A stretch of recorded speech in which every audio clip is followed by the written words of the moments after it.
Dernière chose pour le bois. On a dit qu'au début, on commençait avec un grain épais de manière à restaurer la planéité du support. Ensuite, vous allez être de plus en plus doux, vous allez prendre des grains de plus en plus fins jusqu'à l'utilisation d'un papier ponce qui s'approche presque de la texture du papier tout court. Donc là, c'est un grain 280. Et là, vous serez de plus en plus. Donc, je ne prends pas évidemment ça parce que je n'ai pas assez poncé, mais celui-ci, ça marche. Pareil, faites attention au bruit. Vous voyez aussi, vous sentirez vous-même quand vous le ferez à la sensation que vous avez bien poncé ou pas, parce que ce sera tout simplement très lisse, que ça n'accrochera plus, que vous n'aurez plus aucun risque d'écharde, autre raison pour laquelle on ponce suffisamment bien nos supports. Donc là, j'ai très peu de pression.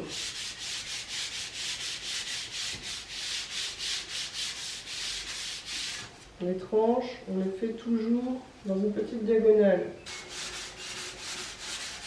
Là, on ne fait pas comme ça, on ne fait pas angle droit, parce que sinon, là, on a toujours des trucs tranchants sur les côtés, donc on fait un léger biseau.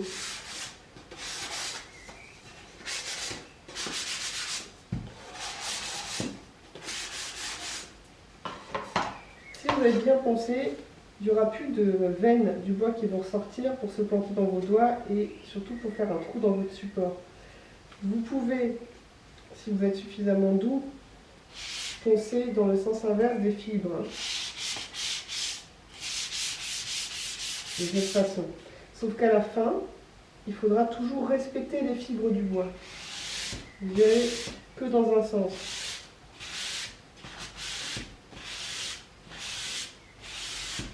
Vous pouvez trouver ce sens tout simplement en essayant de comprendre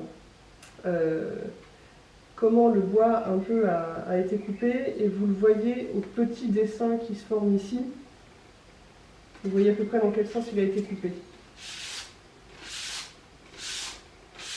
Et une fois qu'on a fait tout ça, on peut enfin passer à l'encollage.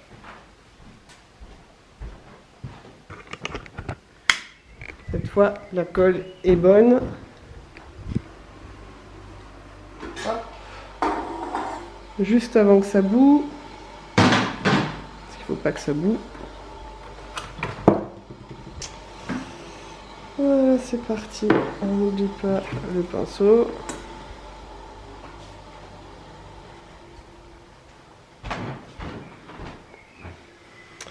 Alors, voilà la texture de ma colle de peau à 10%.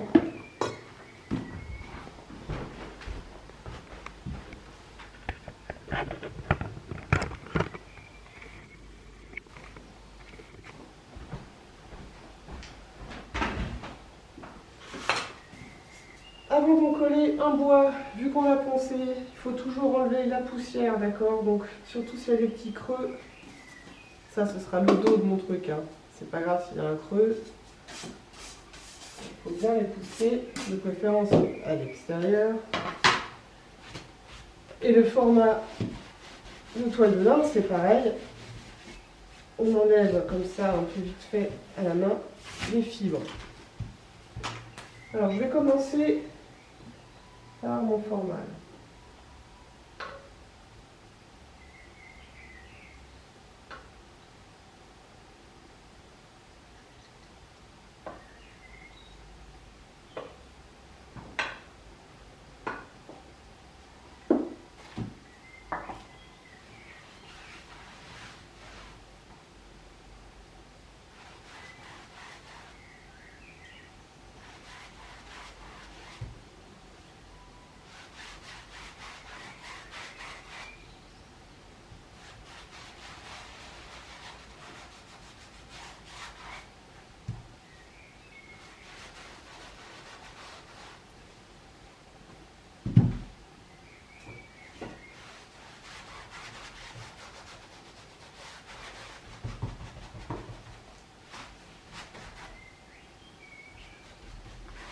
Donc j'en mets sur toute la surface.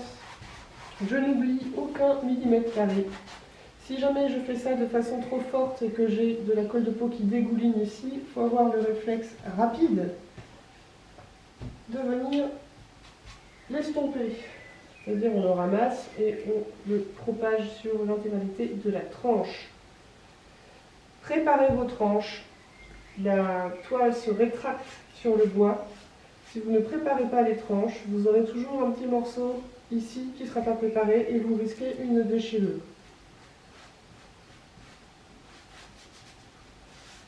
Donc on le met bien comme ça. Et puis on continue les bords.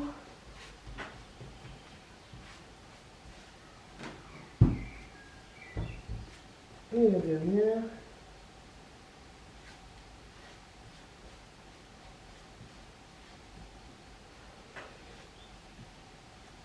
Cette toile va devoir sécher 2 heures, au mieux 3 heures, avant d'avoir la possibilité de recevoir sa deuxième couche d'encollage. On la pose à plat, parce que, étant donné qu'elle est mouillée, ça va faire bouger un peu le support, donc il faut que ce soit sur un support posé à plat.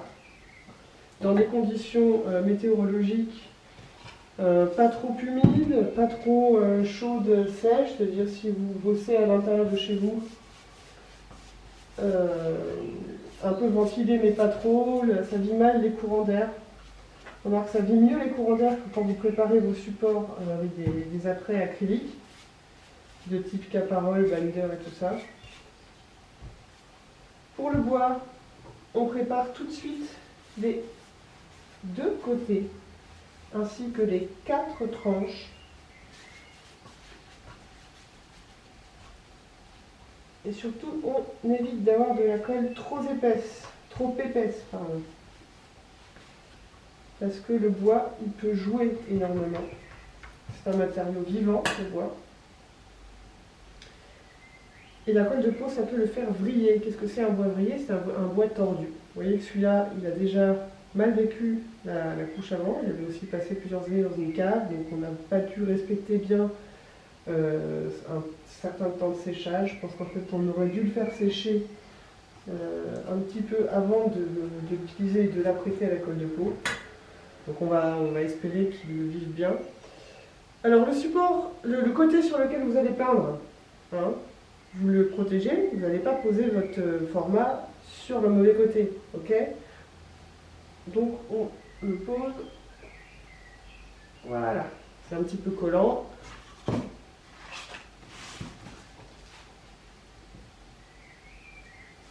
Un deuxième juste pour vous montrer, et puis je pense que vous serez à même de le réaliser par vos propres moyens à partir de maintenant.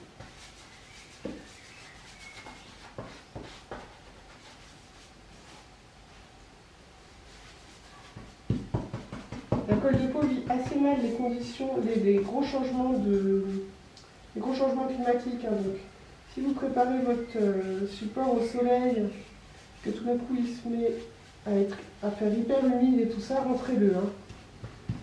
Vaut mieux un climat qui ne change pas trop dans les heures de séchage, pendant les 2 heures où tout ce petit matériel va s'interpénétrer. Il faut que ce soit un peu les mêmes conditions. Donc on évite les gros changements de température et d'humidité. N'oubliez pas que la colle de peau, c'est quand même la colle de peau de lapin, donc c'est quand même, c'est un petit peu comme peindre avec du gras de steak, hein, même si c'est un peu propre. Donc là, je le pose sur mon agrafeuse, mais évidemment, il ne faudra pas oublier de bien laver l'agrafeuse. Ne laissez pas sécher votre pinceau. Hein, c'est pas de la colle à papier peint. Une fois que votre pinceau il est sec, ce sera une pierre. Voilà. Bon, eh ben, on se retrouve bientôt pour une autre vidéo.